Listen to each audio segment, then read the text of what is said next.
SER Podcast.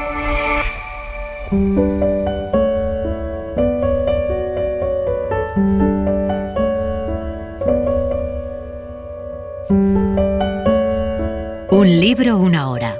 Dirigido por Antonio Martínez Asensio. Bienvenidos al podcast de Un libro, una hora. En este episodio os vamos a contar Araceli, de Elsa Morante. Elsa Morante nació en Roma en 1912 y murió en 1985. Es una de las más grandes novelistas italianas del siglo XX. Hija de maestros, en su juventud empezó ya a colaborar en diversos periódicos, al mismo tiempo que escribía poesía, relatos y cuentos para niños. Es la autora de Mentira y sortilegio, que obtuvo el premio Viareggio, La isla de Arturo, La historia, El chal andaluz y Las extraordinarias aventuras de Caterina. Araceli ganó el premio Médicis en 1984. Es una novela extraordinaria, muy dura, que habla de la memoria, del dolor, de las enfermedades mentales, de la paternidad, de la identidad. Una novela llena de matices, de aristas, de personajes al límite, en la Italia de la posguerra y en la España cercana a la muerte de Franco. Vamos allá. Mi madre era andaluza. Por una de esas cosas del azar, sus padres, el uno y la otra, tenían el mismo apellido, Muñoz. Así pues, ella, según la usanza española, llevaba sus dos apellidos, Muñoz. Su nombre de pila era Araceli. Manuele se parece a su madre en la tez y en los rasgos, mientras que el color de los ojos le viene de su padre, italiano, del Piamonte. Araceli le cantaba a su hijo una coplilla típica de las noches de plenilunio. Luna lunera, cascabelera, los ojos azules, la cara morena. De su tierra natal, Araceli hablaba poco o nada en su casa de Roma. Parecía vislumbrarse su país como una especie de pedregal desértico, agostado por un viento africano en el que brotaban matorrales que solo daban espinas y en el que la hierba recién nacida moría de sed. Al oírla, mi tía Raimonda, llamada Monda, hermana de mi padre, abría los ojos maravillada, pues en su opinión, España, y con más razón Andalucía, debía de ser toda ella un jardín de naranjos, jazmines de Arabia, rosales, ferias pascuales, faldas de volantes, guitarras y castañuelas. Acerca de las raíces familiares de Araceli y de su existencia prenupcial de virgen pueblerina, en su casa había una especie de secreto de Estado. Ella disfrutaba describiendo a su hijo Manuele confidencialmente algunas maravillas especiales dejadas en su casa en el pueblo. Pero por encima de todas campeaba la figura de su único hermano, Manuel, llamado también Manolo o Manuelito, menor que ella. En cuanto hablaba de su hermano, su voz vibraba de notas festivas y sacrales que iban de la canción de corro infantil al aleluya. Y Manuel se convirtió enseguida en el héroe de Manuele. 36 años después de que Araceli fuera enterrada en el cementerio de Campoverano de Roma, Manuele ha decidido ir a Andalucía a buscarla. A veces, especialmente en ciertas situaciones de extrema soledad, en los vivos empieza a latir un pulso desesperado que los empuja a buscar a sus muertos no solo en el tiempo, sino en el espacio. Hay quien los persigue hacia atrás en el pasado y quien se lanza al espejismo de alcanzarlos en un futuro último, y quien, no sabiendo ya dónde ir sin ellos, recorre los lugares tras su posible pista. Desde hace unos 2 meses, Manuele tiene un empleo eventual en una pequeña editorial donde se dedica a la traducción y a la lectura de textos. Va a aprovechar 4 días de vacaciones a finales de octubre para, partiendo de Milán, ir a la busca de su madre. Solo sabe su doble apellido de soltera y su lugar de nacimiento, que se llama El Almendral, en la provincia de Almería. Pero la escasa correspondencia de su casa que ella recibía en Roma llevaba en el sobre el matasellos de Gergal, un pequeño pueblo aislado en medio de la sierra, a una notable distancia del mar. La tentación del viaje se había apoderado de mí recientemente con la voz misma de mi madre. No fue una transcripción abstracta de la memoria la que me devolvió sus primerísimas canciones ya sepultadas, sino justamente la voz física de ella, con su tierno sabor de garganta y de saliva. Volví a sentir en el paladar la sensación de su piel que olía a ciruelas frescas, y en la noche, en este frío milanés, he sentido su aliento todavía de niña, como un velo de ingenua tibieza en mis párpados envejecidos. Por entre los párpados entrecerrados del que era entonces, Manuele vuelve a ver el pecho de ella, desnudo y blanco, con sus venillas azules y alrededor del pezón una pequeña aureola de color naranja rosa. Su mano, así como su cuello y su cara, comparada con sus pechos es de color bastante más oscuro y su forma es regordeta y corta, con las uñas también cortas en su trazo casi rectangular. Su leche tiene un sabor dulzón, tibio. De vez en cuando, los ojos enamorados de Manuele se alzan para dar gracias al rostro que se inclina enamorado hacia él. A pesar de la escasez de mis medios económicos, decidí hacer el viaje en avión, reservando con tiempo una plaza en un aparato de Iberia que partía por la mañana, con la llegada a Almería al anochecer, después de una parada de unas horas en Madrid. De España tampoco sabe mucho. Sabe que sigue gobernando el generalísimo Franco, el caudillo, que en su infancia fue su enemigo cuando descubrió que también era el enemigo de su tío Manuel. Se sorprende riéndose mientras recuerda que en algunas fantasías veleidosas de su edad niña rumiaba el proyecto de escaparse a España y matar al famoso enemigo. Manuele piensa que por fin huye hacia su patria materna, pero no para ajusticiar al enemigo, sino para acudir a una cita de amor. Porque Manuele nunca quiso separarse de su madre, desde que nació, el 4 de noviembre, hace 43 años. Desde los comienzos de la Guerra Civil, mi padre se había distinguido como protagonista, en una hazaña heroica que quedó ignorada salvo quizás en algunos círculos restringidos de las altas autoridades militares. De hecho, en Italia oficialmente estaba vigente la no intervención. En aquellos tiempos, si no me equivoco, mi padre, oficial de la Marina Real Italiana, tenía la graduación de teniente de navío y mandaba un sumergible. En el verano de 1936, Manuele tenía 4 años y fue el año en que Araceli y él entraron en sociedad, con el matrimonio legítimo y la rápida mudanza de Araceli y Manuele a la nueva casa nupcial en los Barrios Altos. Manuele no sabe si el nombre Barrios Altos designaba exactamente una altitud geofísica o social, pero era verdad que muchos ciudadanos romanos, al pronunciarlo, asumían un aire pomposo y casi glotón de señorío acreditado. Era un amplio piso de alquiler en la tercera planta de una casa con portero con gorra de visera y galones de oro que llamaba señorito a Manuele y que tenía un ascensor prohibido a perros, personal de servicio, proveedores y niños no acompañados. El apartamento de arriba era de una excelencia. Debajo vivía la casera, anciana viuda de un general. En el primer piso tenía su casa y despacho el doctor Pacífico Milano, notario de profesión. Finalmente, enfrente de nosotros vivía un señor soltero que vivía solo. Pero si yo, como solía hacer en todos los pisos, me detenía al pasar ante aquella puerta, mi madre tiraba rápidamente de mí, con una cierta violencia de su manita robusta. Si Manuele se desenfrenaba jugando con Araceli, del piso de abajo al rato subía una doncella muy cumplida, rogándoles que no hicieran ruido por consideración de la condesa que sufría de hemicrania. El día 1 de cada mes, un miembro de la servidumbre, representada en su totalidad por el ama de llaves Zaira, bajaba a pagarle el alquiler que ella prefería recibir personalmente en sus propias manos. La casa estaba confiada, en la práctica, al ama de llaves Zaira, con el eventual añadido de alguna asistenta. Zaira procedía de la casa piamontesa de los abuelos que la habían cedido al servicio personal de su hija mayor, Raimonda, que la compartía con su hermano.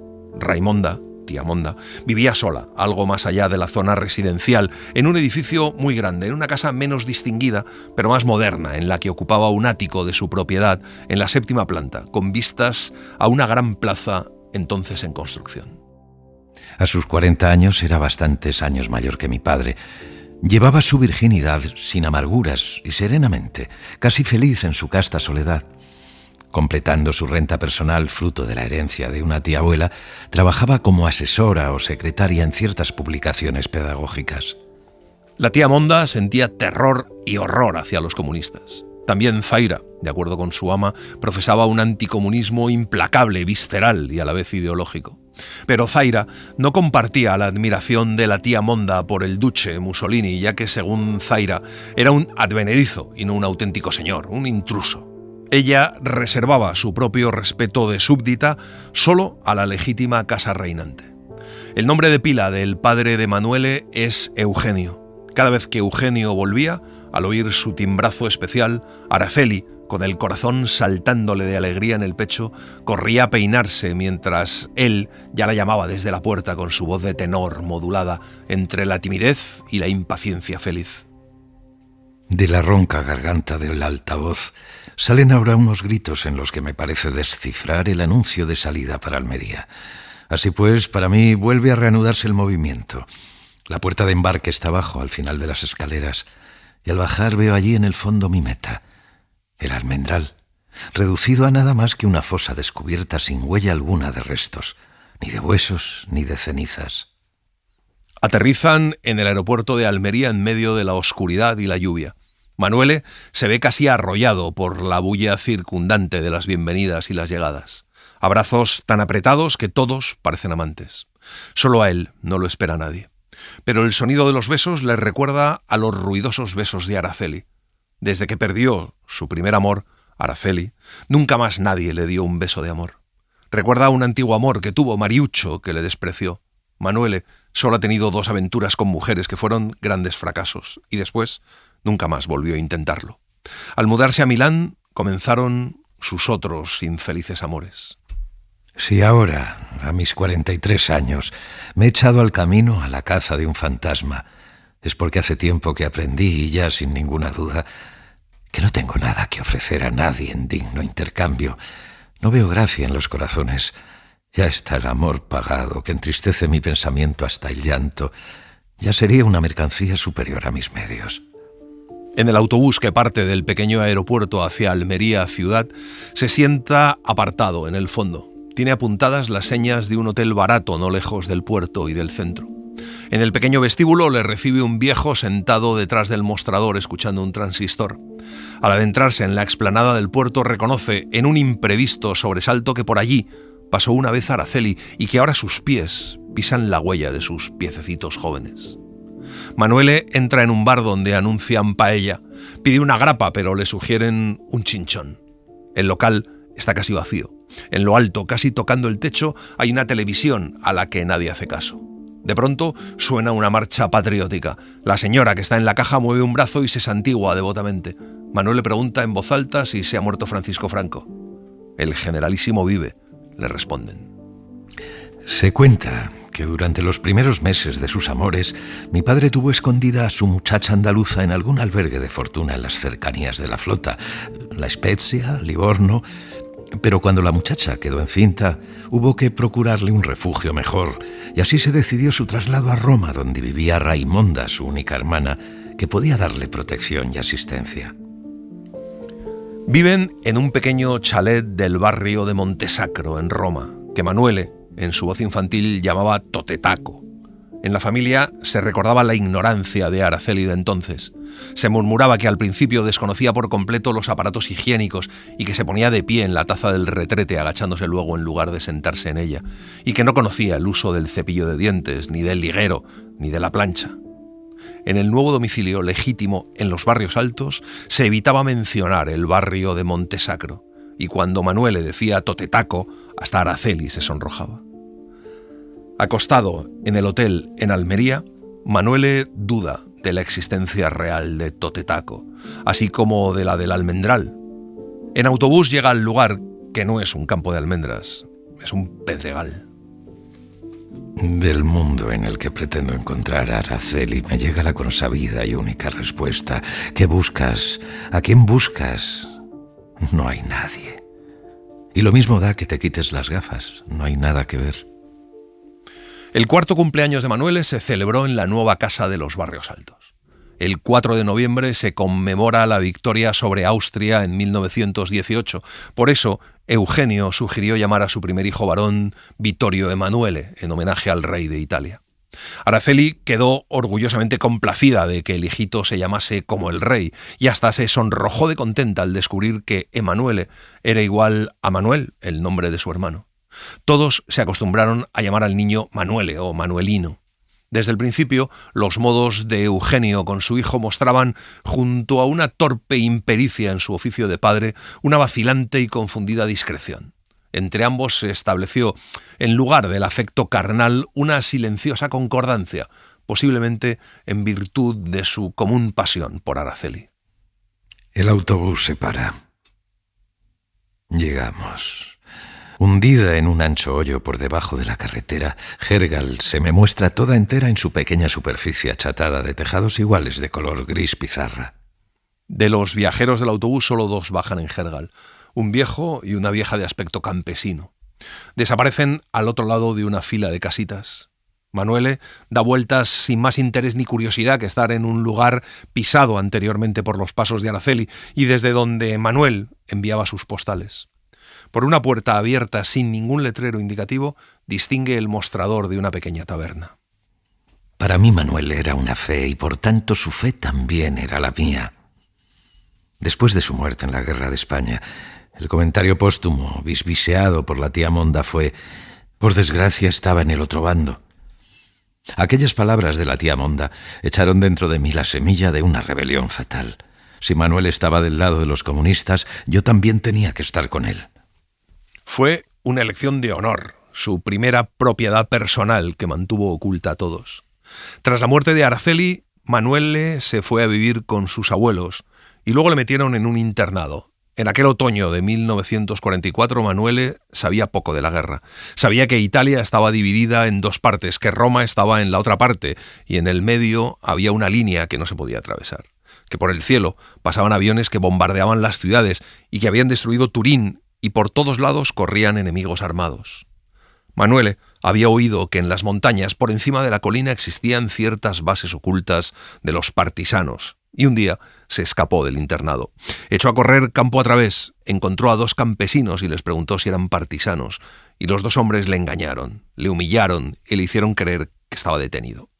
La aventura terminó mal. Manuele se hizo pis encima y cuando le dejaron irse, se encontró afiebrado y solo en medio del monte. Desde entonces, solo hoy vuelve a mi memoria mi cómica hazaña partisana.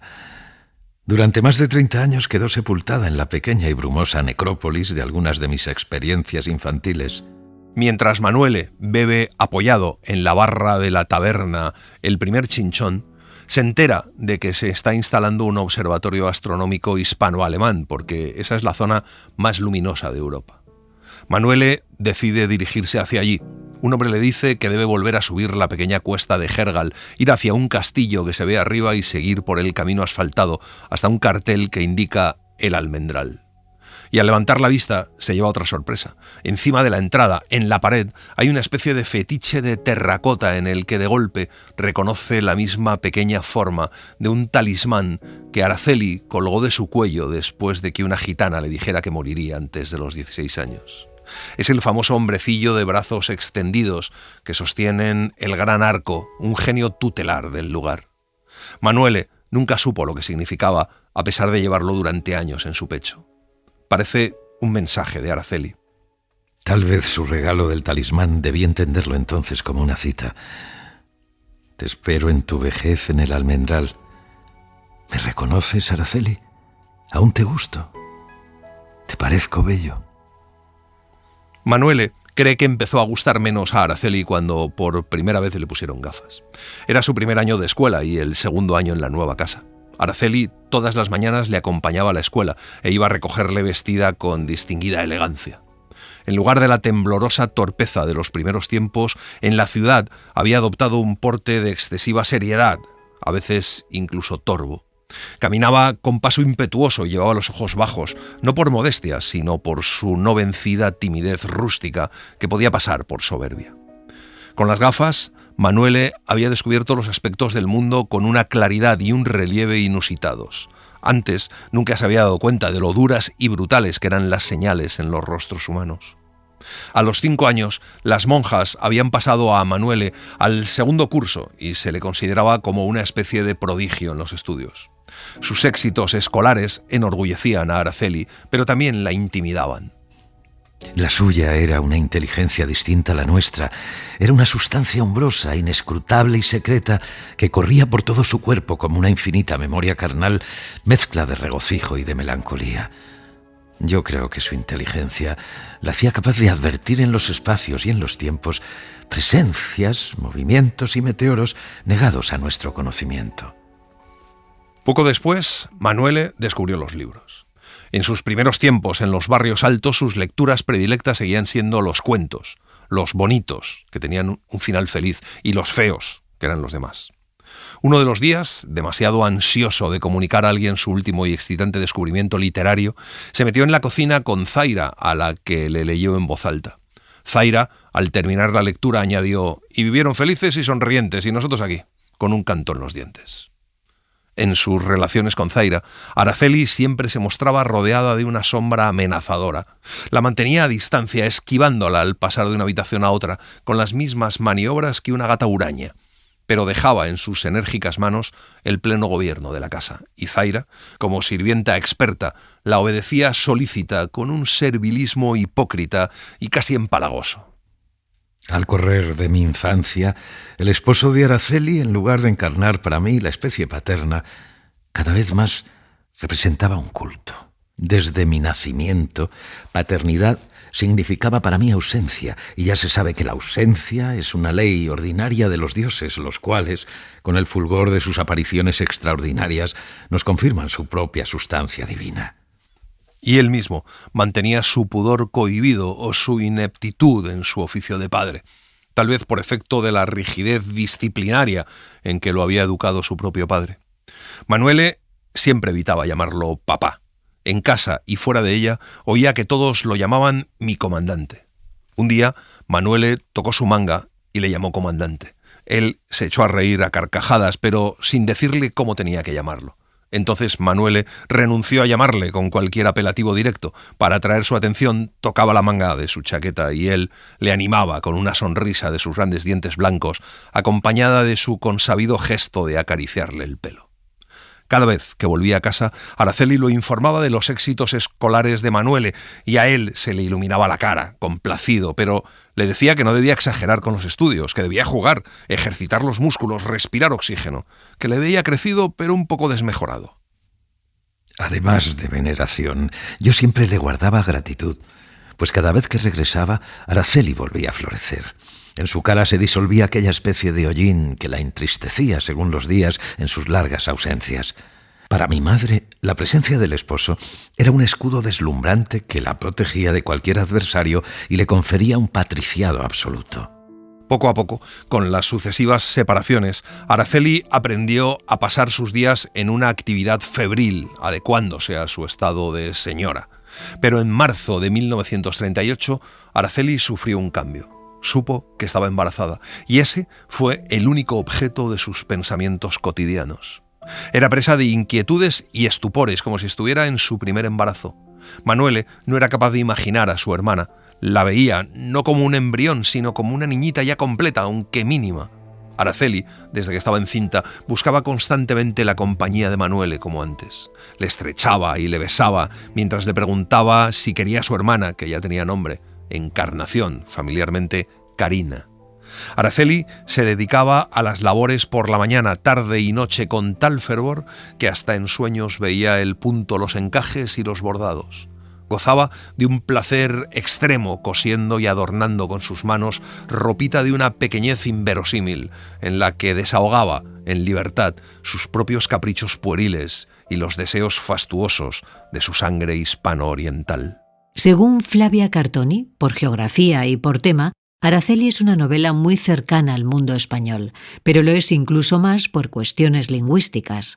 Araceli, andaluza, habla en español con su hijo, por lo que el español es lengua de intimidad compartida, es la lengua del amor maternal, de la herencia verbal transmitida de madre a hijo.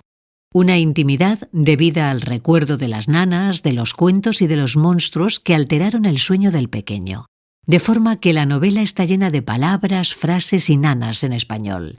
El objeto del viaje de Manuele es eliminar distancias entre madre e hijo, comprender la razón de la transformación de Araceli y el sentido de la vida de ambos. Bajo el castillo de Gergal, por la cuesta, me doy cuenta de lo que he envejecido. Quién sabe cuántas veces la pequeña Araceli y su hermano Manuel habrían subido volando esta cuesta, pero ni siquiera esta certeza me invita a subir. No tengo ninguna curiosidad. El embarazo de Araceli iba por su 7º mes cuando se supo el desgraciado fin de su hermano, pero por consideración a su estado se le ocultó la noticia. Un benévolo complot familiar la cubría con una cortina protectora de silencios y respeto, y ella, por su parte, tampoco parecía tentada de salir de su pequeño refugio privado. De los hechos de España, que ya duraban 2 años, se hablaba poco en la casa, especialmente en presencia de Araceli. Los últimos meses de embarazo fueron los más fatigosos para ella. El médico le había recetado al menos 1 hora al día de movimiento al aire libre durante las horas más frescas, y ella, en su pesada indolencia, consintió en pasear un poco todos los días, acompañada por la tía Monda y por Manuele por los paseos de Villaborghese. Pero se sobresaltaba por la menor cosa. En el mes de agosto, la ciudad de Roma parecía un Sáhara ardiente.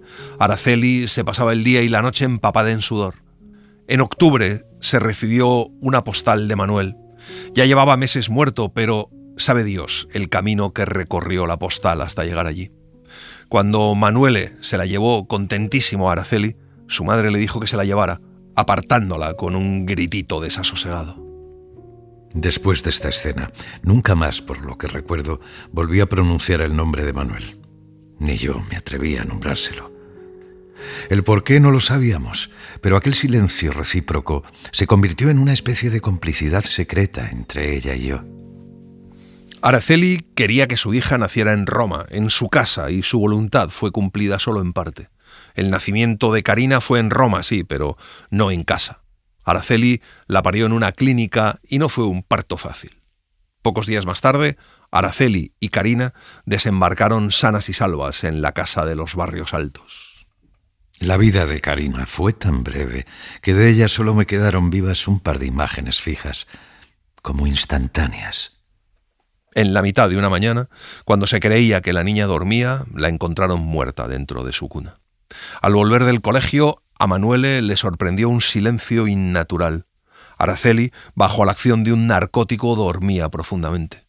Sus gritos habían sido tales que habían acudido no solo los vecinos de la casa, sino incluso algunas personas que pasaban por la calle. Araceli se caía, se levantaba y se volvía a caer, arrastrándose con las manos y los pies como una bestia, y agarraba a los presentes, rechazándolos enseguida con horror. Chocaba a ciegas con muebles y paredes, hasta el punto de que chocó contra un saliente y se hirió en la frente.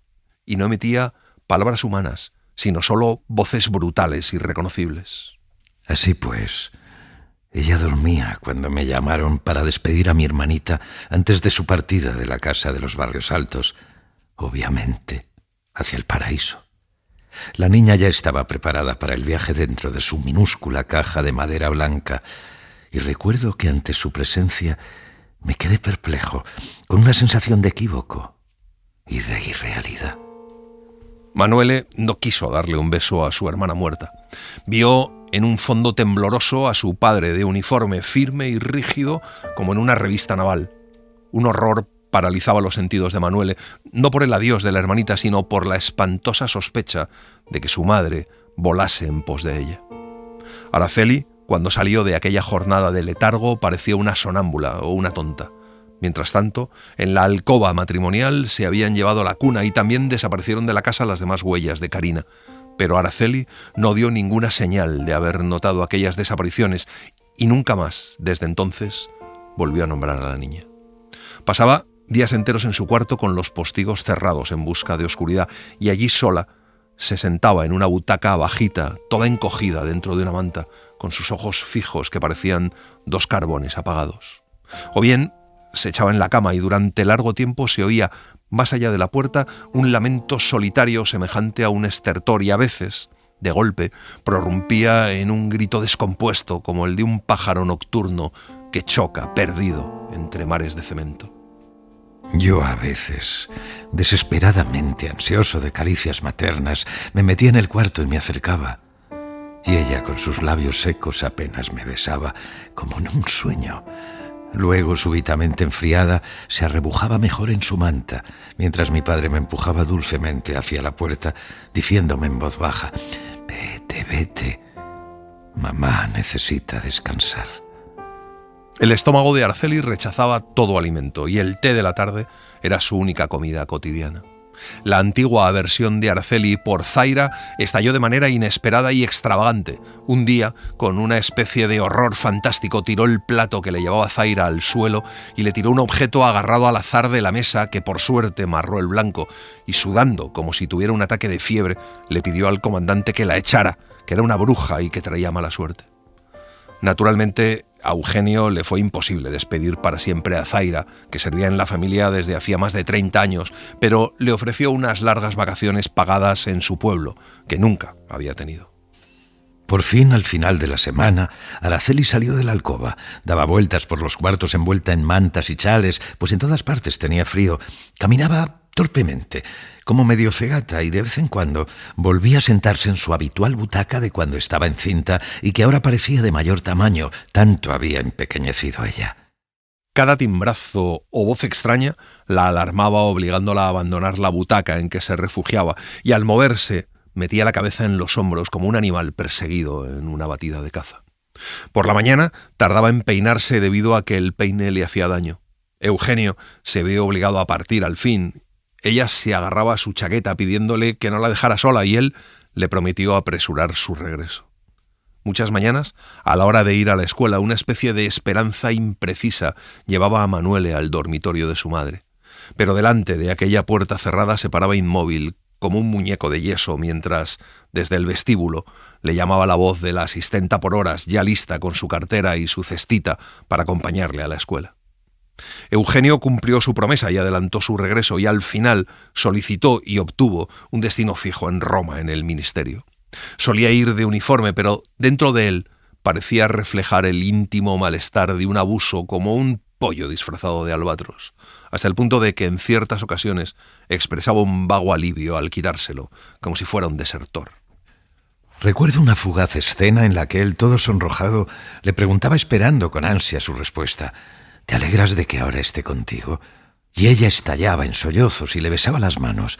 Creo que difícilmente se podría contemplar en la tierra una expresión semejante de afecto en los ojos de dos criaturas amantes. Antes de la primavera, Araceli, por fin, se dejó convencer para marcharse por un tiempo fuera de la ciudad. Se hablaba de un hotel, más bien era un sanatorio, situado entre bosques de pinos y el mar, a poca distancia de Roma. Pero cada día iba peor.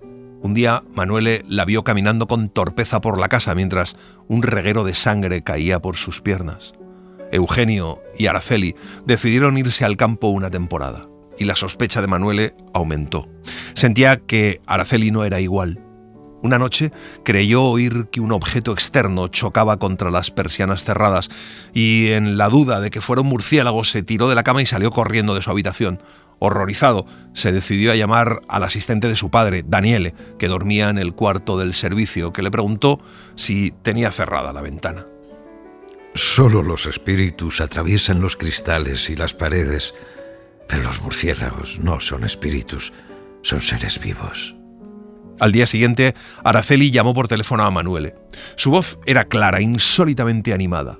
A partir de entonces le telefoneaba casi todos los días, normalmente antes de la escuela. El timbre de su voz era desigual, a veces incluso exaltado, a veces más apagado y frágil, pero siempre dejaba oír en su fondo una palpitación acariciadora. De vez en cuando aparecía por casa el comandante, pero en todo aquel tiempo Manuele nunca estuvo solo, porque por primera vez en su vida tenía un amigo, el asistente Daniele, que empezó a llevarle todas las mañanas al colegio. Cuando la ausencia de Araceli duraba 3 semanas, dejaron a Manuele visitarla. Estaba en una hermosa villa rodeada de un gran jardín, echada en una tumbona en un pequeño prado soleado. No estaba tan demacrada como cuando se fue. En cambio, el rostro de Eugenio parecía casi extenuado y de una palidez descolorida. La ausencia de Araceli de su casa duró aún todo el mes de abril. En casa vestía vestidos veraniegos de colores. Después de su regreso, Daniele tenía menos tiempo para Manuele. Araceli había engordado y en su cuerpo grácil de niña crecía un cuerpo distinto, más lleno y más vistoso. Como antes de su largo invierno, Araceli volvió a frecuentar las iglesias.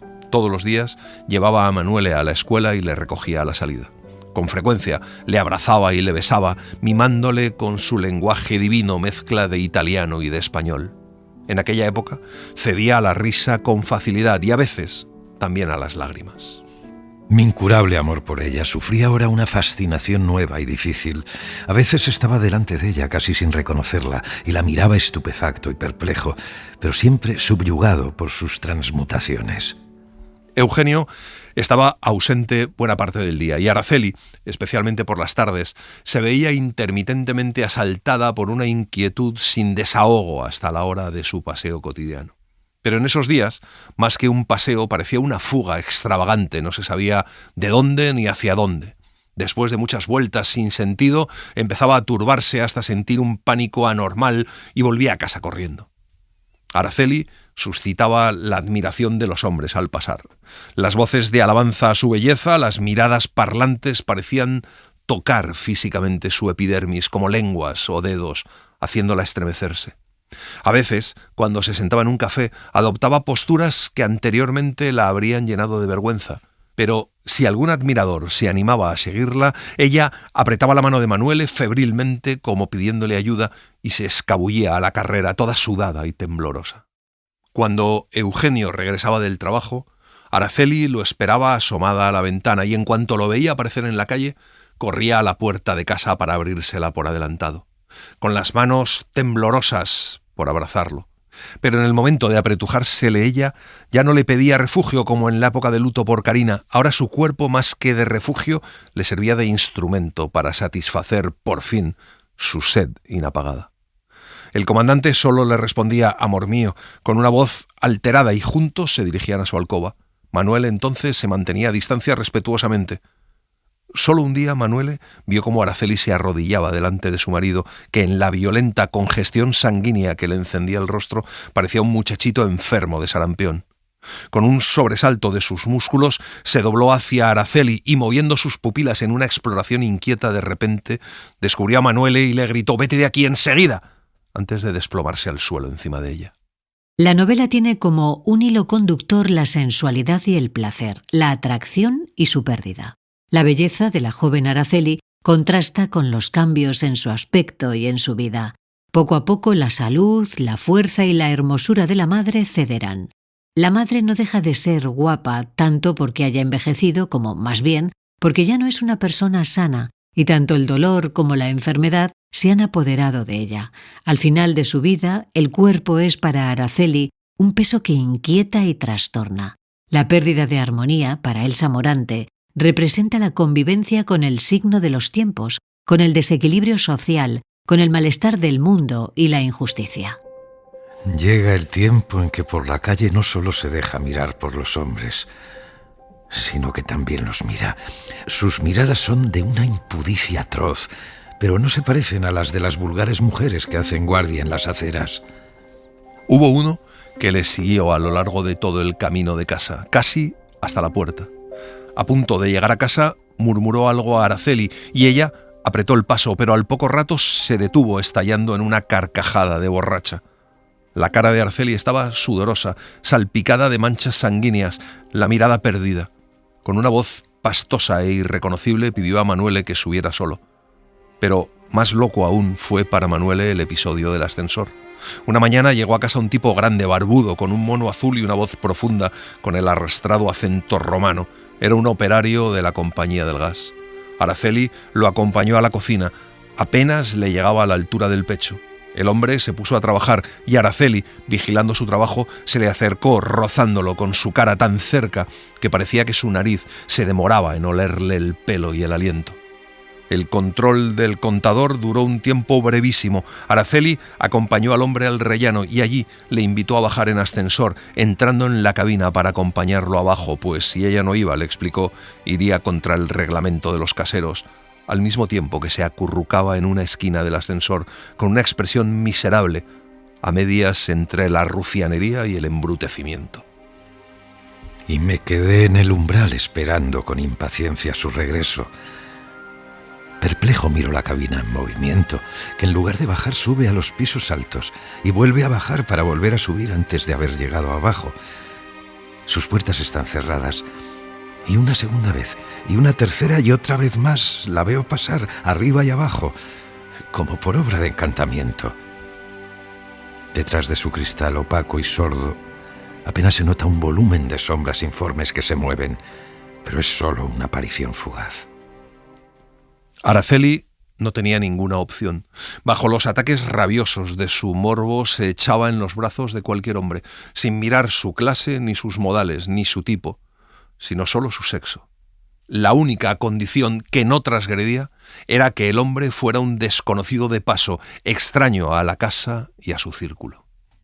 Me pregunto si en aquellas crisis, y antes y después, se establecía entre ella misma y su cuerpo algún tipo de discurso, por rudimentario que fuera. Pero la cuestión es baladí. De hecho, nuestro propio cuerpo es extraño a nosotros mismos, como las aglomeraciones estelares o los fondos volcánicos. No es posible el mínimo diálogo. Dolorida y lacerada, Araceli, sin embargo, seguía siendo una fiesta radiante y necesaria tanto para Eugenio como para Manuele. La gente dice que los maridos de las adúlteras a menudo son ciegos ante su desdicha. Eso sí, Araceli buscaba cada vez menos la compañía de Manuele en sus salidas, pero a veces le llevaba y tomaban juntos un helado. Un día, Manuele vio cómo se acercaba a ella una mujer. A Manuele, esa mujer le recordaba a un camello. Se sentó en la misma mesa que ellos, mandó a Manuele a comprar tabaco y le hizo una propuesta a Araceli. De sus bisbiseos, Manuele solo pudo escuchar algunas frases. Una quinta de ensueño muy reservada, de gran clase, una quinta estupenda, solo señores de primera categoría, un telefonazo, siempre por las tardes. Cuando se fue la mujer camello, Araceli cayó en una ansiedad atormentada. Durante un rato vagamos sin sentido por las calles de los alrededores. ¿Dónde vamos?, le pregunté. Vamos a donde Dios mande, respondió ella. Parecía empujada por una voluntad no razonada e impracticable de la que ella era la primera sorprendida. Al final llegaron a la quinta. Manuele creyó oír dentro de aquellos muros una voz de vieja que gritaba «Chelina, Chelina, Chelina». En casa no hablaron de la quinta, pero por la noche Araceli estaba empapada de sudor hasta el pelo y cuando vio a Manuele le dijo con rabia que se fuera. Se presentó a cenar despeinada, sin zapatos, sin nada encima más que una bata medio abierta. Parecía embrutecida y al mismo tiempo humillada, como alguien que, insultando, pide auxilio. Aquella noche, Araceli llamó a gritos a Daniele. A los pocos minutos, Daniele se retiró a su cuartito y se encerró por dentro. Por la mañana, Daniele dijo que quería irse, dejar de estar al servicio del comandante. Eugenio le dijo que eso era intolerable. Le pidió que se comportara como un hombre, como un soldado. Durante la noche tuvo lugar el suicidio de Daniele, o mejor dicho, el fallido suicidio, ya que recurrió a algún medio a su alcance en la cocina, un detergente o desinfectante normal, de poder tóxico, pero no letal. El asistente fue llevado urgentemente al hospital y solo en ese momento, corriendo, me asomé a la puerta. Pero solo vi, por detrás, la forma de la camilla en que se lo llevaban. A él no volví nunca a verle. Poco después, una mañana, Manuele se despertó con los gritos de su padre llamando a Araceli. Corría por los cuartos descalzo y hasta la llamaba por las ventanas. En el suelo estaba el camisón de Araceli tirado y al lado un trozo de papel cuadriculado arrugado y húmedo, escrito a lápiz. La firma ni siquiera estaba completa y los caracteres inclinados hacia abajo eran de un infantilismo todavía de semianalfabeta. Decía que se había ido para siempre, que no era digna de ser su esposa. Le pedía que nunca la buscara ni la esperara. Manuele fue a buscarla a la quinta ese día. Allí se cruzó con un grupo de niños que pasaba por delante jugando. Uno de ellos dijo que aquello era una casa de putas. Poco después, los abuelos de Manuele fueron a buscarle. Eugenio solo le dijo que se portara virilmente. Le llevaron con ellos a Turín. El primer fenómeno que marcó desde el principio mi estancia con mis abuelos fue el tartamudeo, del que solo me curé después de su muerte. A mediados de septiembre, Araceli fue a parar a un hospital, ya condenada a morir. Parece que ya desde antes se quejaba de frecuentes dolores de cabeza y que a intervalos sentía trastornos extraños y espectaculares, pero ese día, mientras estaba con una amiga en la parada del autobús, se cayó al suelo sin conocimiento, entrando en un estado de coma que desde entonces se mantuvo casi inmutable. Por indicación de su amiga, el primero en ser avisado fue Eugenio, que acudió inmediatamente. Fue entonces cuando Manuele volvió a Roma. Durmió en el piso de la tía Monda, que pasaba las noches en el hospital. Cuando llegó al hospital, en la habitación, Manuele, a la primera persona que ve, es a su padre, sentado en un sofá enfrente de la puerta, de uniforme. Entonces me volví hacia la cama, de la que venía algo parecido a una protesta casi fútil en su insistencia, y no más fuerte que la voz de un gorrión, pero que también expresaba un enorme sufrimiento. A primera vista no pude reconocer a Araceli en el diseño de su rostro. Su cabeza estaba toda envuelta en una venda rellena de gasa. Manuele la llamó, pero Araceli no parecía oírle. Entonces vio a otra señora desconocida que estaba sentada al otro lado de la cama, entre la cabecera y la pared. Tenía aspecto de campesina. No usaba sombrero, sino un pañuelo anudado al cuello de algodón negro de luto. Era la madre de Araceli, su abuela. En los días siguientes, ya de regreso a casa de los abuelos, Manuele llegó a la convicción, más allá de toda duda, de que Araceli se había muerto. En una posterior y rápida visita, la tía Monda se lo confirmó, apretándole a su pecho. Cuando la tía Monda se marchó, le dijo que su papá le mandaba saludos. Cuando estalló la guerra de Europa, Manuele seguía en casa de sus abuelos. Eugenio había vuelto a embarcarse. Al arreciar los bombardeos aéreos contra Turín, los abuelos mandaron a Manuele al colegio convento en el campo. A los pocos meses, murieron en un bombardeo.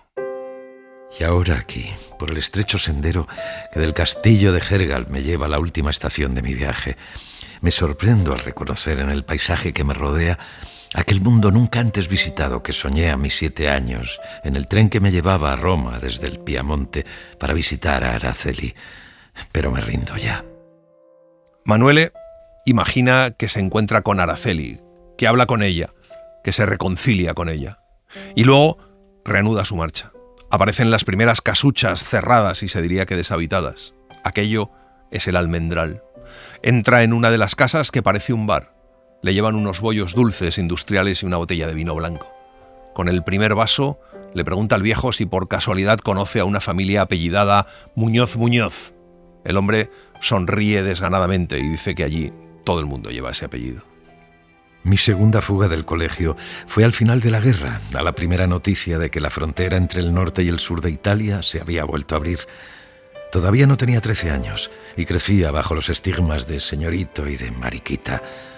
No tenía una sangre adecuada a las grandes hazañas. Hacía mucho tiempo que Manuele no tenía noticias de la escasa y última familia que le quedaba. La tía Monda seguía viviendo en su piso de soltera, aunque se había casado. Recibió a Manuele con emoción. Estaba muy envejecida. Manuele comió y luego se bañó. Y al final, la tía Monda preguntó a Manuele si quería ver a su papá. Le contó que estaba en Roma, pero que no le gustaba dar a nadie su nueva dirección. Le dijo que lo iba a encontrar muy cambiado, que había tenido que soportar muchas pruebas desastrosas, terribles, que desertó de la flota y abandonó la Marina Real y que luego se escondió. Vive en un barrio alejado para estar cerca de ella. Ese ella fue pronunciado en tono espontáneo de homenaje, con mayúscula, mientras sus labios temblaban con una sonrisa triste. Ahora que eres mayor, dijo, debes saberlo. Tu mamá siempre se comportó como una señora, como una auténtica señora. Su extraña conducta de los últimos tiempos era un síntoma, una consecuencia de su enfermedad. El único comentario de Manuele fue una mueca. Luego pidió la dirección de su padre y la tía se la escribió en la palma de la mano. La vivienda estaba en el barrio de San Lorenzo, una zona periférica, una de las pocas de Roma arrasada por los bombardeos aéreos. La puerta de la casa de Eugenio no estaba cerrada, sino solo entornada. Manuele llamó con los nudillos. Una voz dijo: «Adelante, déjelo ahí». Manuele reconoció enseguida la voz de él, aunque sonaba cascada y carraspeante. Manuele se quedó esperando quieto con su equipaje colgando del brazo. Una ventana con los cristales cerrados, sin persianas ni postigos, iluminaba crudamente la vacía habitación, de la que salía un oscuro pasillo oblicuo obstruido por un montón de escombros, que parecían marcar el límite insalvable de la casa. El único sentimiento que tuvo Manuele al volverlo a ver fue de asco. Su cuerpo semidesnudo, de una blancura malsana y casi indecente, estaba todo sudado. Su padre estaba hinchado, su vientre y su estómago le sobresalían con exceso. Apenas llevaba una corta barba, estaba borracho. Hacía esfuerzos por mantenerse en pie, vacilante. Dirigía a Manuele una sonrisa extraña e inquieta que parecía movida por un indicio confuso más que por una percepción real. Lo primero que hizo fue dirigirme esta pregunta ridícula. ¿Has venido a pasar las vacaciones? En el fondo, todavía era consciente de sí mismo, y en él prevalecía un pudor atroz al que Manuel le respondía con una torva antipatía. En realidad, el sentido último de aquella visita para Manuel se concretaba en las ganas locas de marcharse. Tampoco Eugenio tenía muchas ganas de prolongar la fatiga de tenerle allí. Al final, Eugenio le preguntó si volverían a verse pronto, y para Manuel esas palabras le sirvieron como permiso para despedirse. Al darle la mano para despedirme de él, me esforcé a duras penas por ocultarle cuánto me asqueaba el contacto de la suya, toda empapada de sudor y fría, casi helada. Pero él la retiró a toda prisa con una mísera sonrisa de vergüenza. Al salir a la calle, se había adueñado de Manuel una debilidad jadeante. Se encontró bordeando el parque entrevisto a su llegada al barrio, y cuando se dio cuenta, vio que aquello era el cementerio donde estaba enterrada Araceli. Fue como el zarpazo de un tigre en su garganta y salió corriendo con un pánico semejante al que años atrás le había dado la quinta. Vio un pequeño café donde compró un bollo azucarado al que le metió el diente con voracidad. Mientras andaba masticando el bollo por la calle, de repente rompió a llorar. Parece fácil saber por qué se llora, pero en realidad quien pudiendo hacerlo quisiera examinar la semilla del llanto, se perdería, lo temo, en un análisis oscuro y confuso, negado a toda fórmula química. Tal vez lloraba porque vio pasar un perro sin amo, abandonado y moviendo el rabo, que le recordó un raro tiempo de amistad, bastante reciente y ya perdido. Pero antes de que pasase el perro, Manuel había sentido en su carne una punzada agudísima como el aguijón de una avispa gigante que desde el cuello le penetrase hasta el fondo de la garganta. Manuel lloraba por su suerte, pero también lloraba de amor. ¿Amor por quién? ¿Por Araceli, abandonada en aquel hórrido parque en el que se descomponía? No, imposible.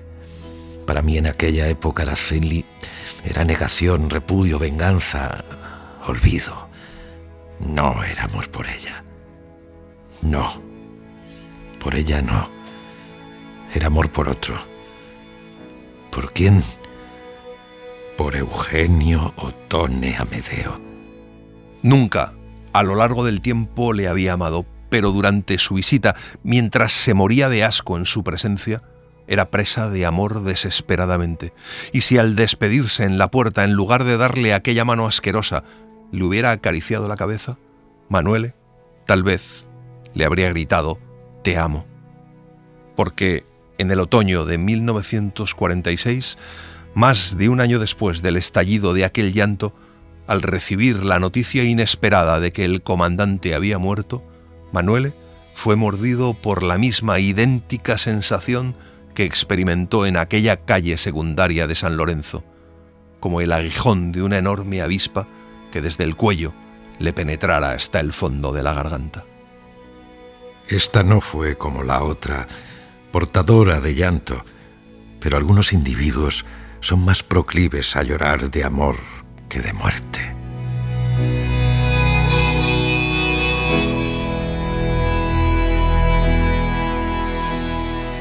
Y así les hemos contado Araceli, de Elsa Morante.